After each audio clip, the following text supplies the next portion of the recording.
Meeple Nation Podcast, episode 378, The Thing, Infection at Outpost 31.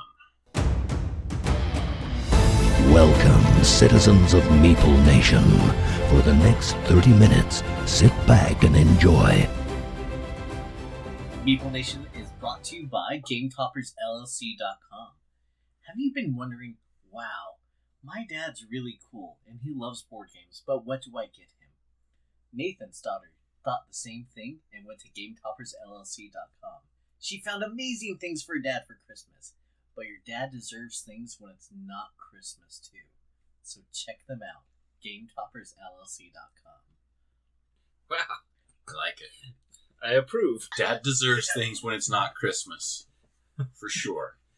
So this week we are concluding our discussion on deduction games with the game The Thing, Infection at Outpost 31. Welcome to Meeple Nation. We are your hosts. I am Andy Holliday. I'm Nathan Howard. I'm Dave Holliday. And I'm Logan Howard. This week we are concluding our discussion of deduction games, and we have chosen our concluding game to be The Thing, Infection at Outpost 31. The Thing is a 4 to 8 player game designed by Joe Van Wetering. It's published through Mondo Games and plays in about 60 to 120 minutes.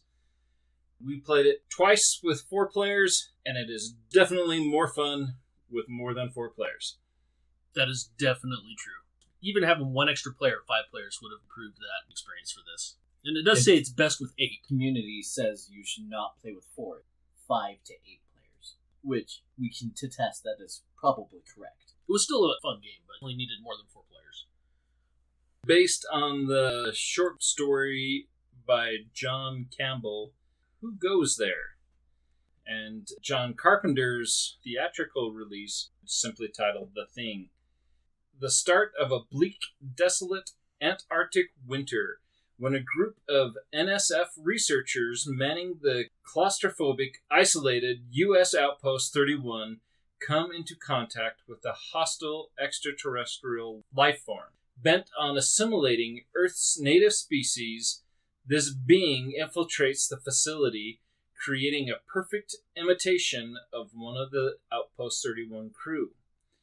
The staff frantically begin to sweep the base, desperate to purge the alien infection before escaping to warn McMurdo Station that somewhere out there in the frigid darkness, something horrible is waiting.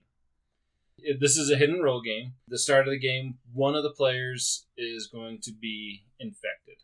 The other players are all going to be human players, and as the game progresses, the chance for additional infected players grows. The object of the game is for all of the non-infected players to reach the helicopter and escape the outpost without including any infected life forms. The infected life forms have it much easier.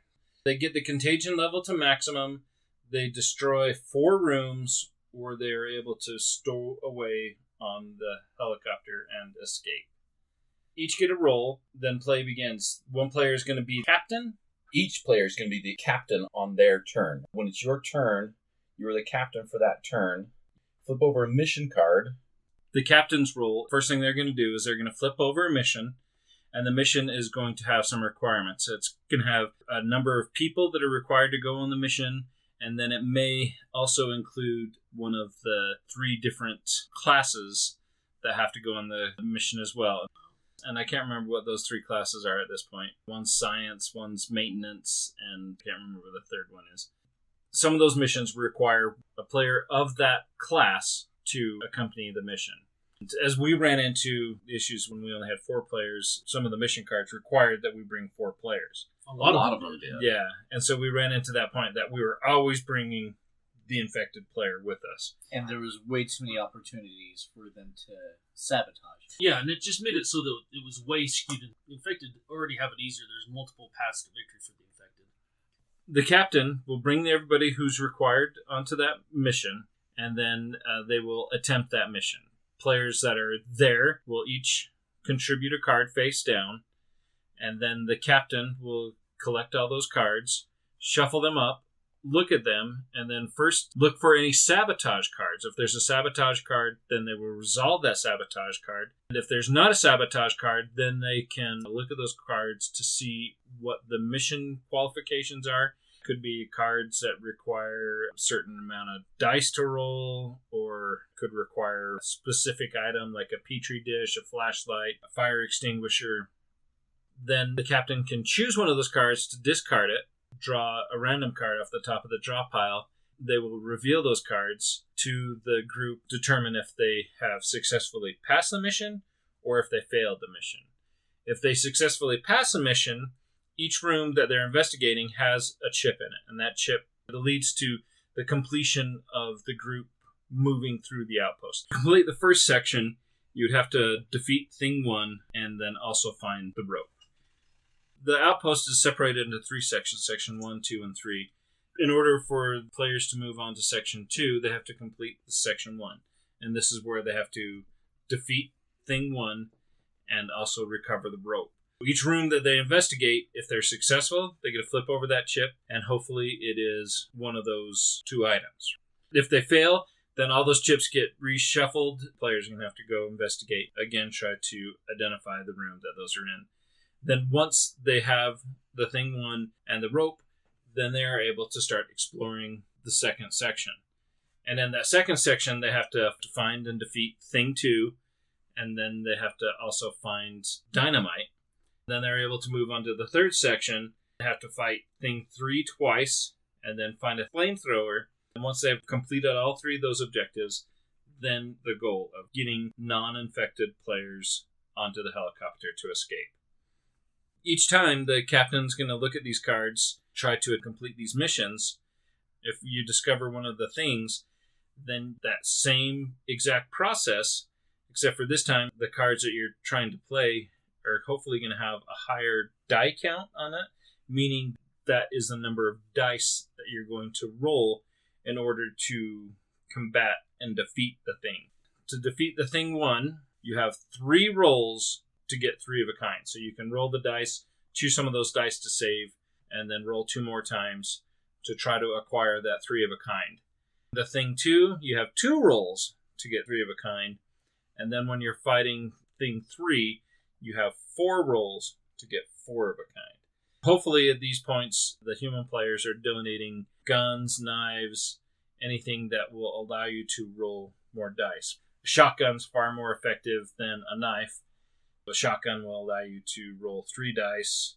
Then after each mission is completed, whether it's a failure or a success, the players will go back to the rec room where they began and where they begin each turn. The next player in line becomes a captain, and they start this whole process over again. In the mission deck, there's some events that will come up that will cause some of the rooms to produce smoke, or some of the rooms to have a power outage. For example, the power goes out in a room. In order to go into that room and do anything, to investigate, or to try and put out a fire or anything else, you have to have a light. So somebody in their carts has to have a flashlight.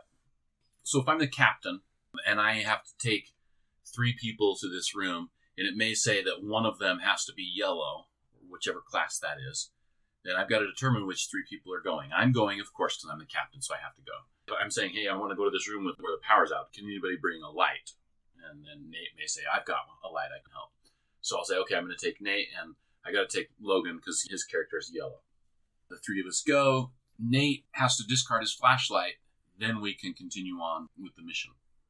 The same thing is required. If the room is filled with smoke, we want to take somebody in there who has a fire extinguisher, put out that fire before it gets worse. Each round it will progress. I think it's 2 rounds, the room becomes destroyed. So you have a very limited amount of time to get that fire put out. And this is where, mentioned a couple of times, the game with 4 players is really, really difficult for the non-infected players to win. When a room is on fire, you want to have somebody, if you're going to that room for investigating, you want to have somebody there that can discard a fire extinguisher. But one of the things that you can do as the captain, in the example I used of the flashlight, I can say, okay, we're going here. Andy, you have a fire extinguisher. I want you to go to the kitchen and put out that fire. Andy can go to the kitchen, since he's not involved in the mission, and he can discard a fire extinguisher to put that out. However, if I have to take 4 people to the mission, and the mission is not in that room, there's no way we're going to get that fire put out. And you run into that a lot in a 4-player game. Which is why we lost the same way, and players rather lost the same way in both the games we played with destroyed rooms. Right. I think that's a great example, Dave. It's just too hard to fight the fires, and when you have all your people going to the one room, not only that, you're taking the infected with you, who can be playing sabotage cards on you while you're doing that. I think one way that maybe made it to where it wasn't quite so difficult for 4 players is either to have more 3-person missions. That maybe because we're given infection cards at the beginning of the game, and then when we move into the second area, we gain infection cards again, whether we're infected or human. Right. If you're infected and you gain an infected card, that infected card will go back to the deck.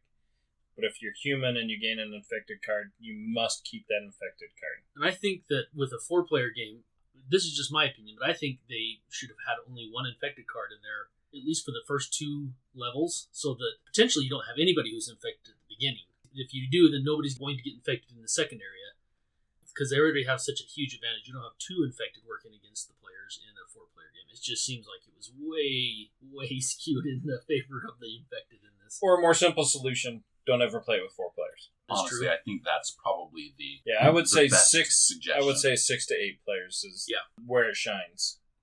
Yeah, the magic number definitely applies. With the missions, being able to take certain people to exclude others, it's kind of like all those hidden role games where you're trying to prove your loyalty but sabotage at the same time. But if you're included on every single mission, there's so many chances for the infected to sabotage everything. Well, I think it would be interesting to play with 8 players. Obviously, playing 4 players, it was more easy for the infected to win. I know it says it's best on BGG, it's best with 8, but it almost feels like the inverse would be true on an 8-player game. That the players would have a lot higher advantage with more players, more human players playing the game. So with an 8-player game, there is 1 infected at the beginning. In the assimilation deck, there are 2 infected. In a 7 and an 8-player game, the opportunity for 3 infected players to occur. Each time the players complete a goal, they defeat Thing 1, get that rope. They're now able to go to Section 2. Then the players will have an assimilation phase. Each player will draw a card.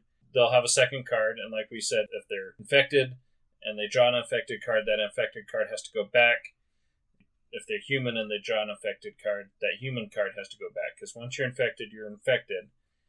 Hopefully in the 3 rounds, all those infected cards have come out. Then when the humans are trying to escape, when you're talking in a 7 or an 8-player game, you have to make sure that there's 4 humans that get onto the helicopter and no infected. In the 7-player game, there's no room for error, right? You have to know who are the 4 human players. Now that we're talking about this, it kind of dawns on me that the reason why they have so many paths to victory for the infected, because the other 2 paths were not even an issue in our games. But I can see that being to where that's really the victory you're going to go for, depending on what your player count is. And it makes sense to me now why they had so many paths to victory for the infected players. It balances the game, right? Right. Especially when you're hitting that 6, 7, or 8 player count. In a 5-player, you have, or an 8-player game, you have 5 human players, so only 4 of those have to make it on the helicopter. You can leave 1 human player behind. On that 7-player, you have to have that exact count. Well, that's if you actually have 3 infected, right? Yeah. More than likely, you're going to have drawn the infected card. I mean, I guess there's a chance, right? Because in a 7-player, everybody's going to draw a card. Somebody's going to become infected that first assimilation round. That second assimilation round, there's a chance that you have 2 infected, that they might draw that third infected card. So you have that chance that there might only be 2 infected. But I would count on that you're going to have 3 there. Whoever's the last captain has to make that decision. You save your rope because if the captain is infected, the other players can use the rope to tie up the captain. This never factored into our games because we lost to rooms being destroyed both times. But you can use that rope to tie up the captain, and then the next player in line becomes the captain of the round. So if you're able to deduce that the player who is now the active captain is infected, then you have that option of not being forced to have him or her throw all the infected on your helicopter and escape Antarctica, essentially infect the world. So you have that rope to kind of get you out of that loop. There's ways to identify. You can take some blood samples. And if you know somebody's for sure the thing, you can use a flamethrower on them and kill them. So it's like the airlock on? It's just like the airlock on Battlestar, Battlestar, right? That you don't get the flamethrower until you're into the Section 3. You have those blood samples, too. If you've managed your gameplay and you haven't lost rooms, and you haven't moved up that contagion, then you have more blood samples that you can use at the end of the game to help the current captain deduce who is infected and who is not infected. You can do that blood sample and find out if that player is infected. I mean, we've talked already maybe too much about player count, what's good and what's not good. But I'd really be interested in trying this one out with that 8-player count. Well, we are playing it at SaltCon. Oh, that's right. And so it is one of the events that we're running at SaltCon. We'll have 4 new players playing with us to give that a chance. So you'll have that experience too. Yeah, I'd really like to see how that plays out and how it plays out the last thing getting on the helicopter and all of that. Yeah, it'll be a much different game than what we played as a 4-player game. I've thoroughly enjoyed the game as an 8-player game. Any of these games where you have this hidden role, it's always, in my opinion, I've found that the more players you have, the more enjoyable the game is. I guess there's limits to that. But for the most part, I've found that the more players there are, the more I enjoy the game. More people to have suspicion on. Right? Exactly, yeah. Instead of just throwing Nate out the airlock. That's great to include that in the game when you're trying to deduce and trying to determine who the infected are. It adds to that fun for sure. And I just love the touch. To win the game as a human, you have to have no infected on your plane out. And I remember playing one time, explaining that was the case, and knowing that I was not infected, and knowing who I was pretty sure was infected, but we both had shifty eyes, so they picked the other person. And I was just like, that feeling of, you guys just lost. Yeah. You just infected the world. What are you doing? For me, that's also something about these games that shines, right? The whole, I've pleaded my case. I've tried so hard to make you guys understand and make you guys see that I'm human. I'm not infected. And a lot of it comes down to past games. Logan's always the bad guy. Nathan always throw him at the airlock. Nathan's always the Cylon. Dave always accuses Andy unless he is guilty, and then he doesn't. Dave does have a little bit of a tell that way, doesn't he? I really enjoy the game. I've enjoyed it immensely with the higher player count for sure. 6, I think, is the minimum. We tried it with the 4 just so that you guys could have the chance to play it. Logan and I have played it with more players. 4 players, I would avoid it. 6 players would be my minimum. And apparently this game's fairly unavailable. Dave was just looking on Amazon, and it's $400 on Amazon. So if you find this, pick it up. It's a good find. If you can find it for a decent price anyway, right? Yeah. Well, if you have $400, you've got... Definitely think there'd be games that I enjoy over this for $400, but... I like the fact that it does go to that higher player count, because I don't have a lot of games that you can play 8 players. And the fact that it makes the game better having all those extra players. And it doesn't drastically make it longer, too. Right. That's a big deal right there. Well, no, it'll make it longer, because if you only have 4 players, so we only got past 3. We never made it to Section 3 before we had rooms destroyed. Overall, I think the game is very enjoyable. I recommend the game. Dave, what do you think? I had been saying for a while that I wanted to try this one. And then when we pulled it out and started playing, I was like, you know what? I'm pretty sure I played this a long time ago. I'm pretty sure you did too. So I know that I had played it before, but I have really no recollection of anything beyond just bare familiarity. But I think it'll be enjoyable with a higher player count. Definitely one, again, that with 4 players, I would say, honestly, it would be my opinion of, you know what, let's play something different. With 4 players, it's just, honestly, it's just too scripted. We know what's going to happen. Rooms are going to get lost, and the infected's just going to win in a couple of rounds. There's no mystery to it at that point. Which is unfortunate, because that's why we just set it up again real quick, because we already relearned the rules, and we just had to make sure it wasn't a fluke of the first time, right? Mm-hmm. I'm actually really surprised when they were designing the game that they didn't cap that and just made it so it was minimum of at least 5, if not 6, or made it so that way you didn't include as many of the... You have to bring minimum of 4 or 5 players with you on this mission. Or, do like a lot of games do and have certain cards that get used for player count. And this game does that. That's true. Maybe they just needed to mitigate it better. I don't know. But hidden rule games are not my favorite style of game to play. But as far as hidden rule games go, I had a good time with this. And I definitely want to try a higher player count because I think the game itself was fun. Obviously, it wasn't frustrating for me the first time. I was infected. I'm like, sweet, this is going great. And then... Easy win. Yeah. Playing the second game, it's like, oh, wow, yeah, this is really difficult being a human player. So I definitely want to try with a higher player count. Solid game, though. I like the fact that you have each person has their own actual person they're playing that has special abilities that they can use. A little bit of asymmetry to it, not a lot. It doesn't have a lot of effect in it, but it has a little bit of variety for different games that you can try out. But overall, great game. I would just highly suggest it if you had the opportunity to play it. I don't know if I would ever suggest anybody to spend that much on a board game like me. But if you had the opportunity to play, you definitely should try. This episode was brought to you by the word definitely. We have all definitely used it. Definitely too much. I think you're definitely right. All right, that is our episode of The Thing, and that concludes our dive into deduction games. Next week, we will be doing something completely different. Check us out on our website to find blogs or bios. If you ever wondered what Nate's favorite color of ice cream is, you can find it on his blog. Color of ice cream. That's an interesting thought. I don't remember that on Nathan's blog. I must have missed that. I'll edit it. Don't worry. Until next time. We'll see you at the Outpost, hopefully avoiding that infection. Or maybe you want to win and you want to be infected. Hopefully you make it on the helicopter then.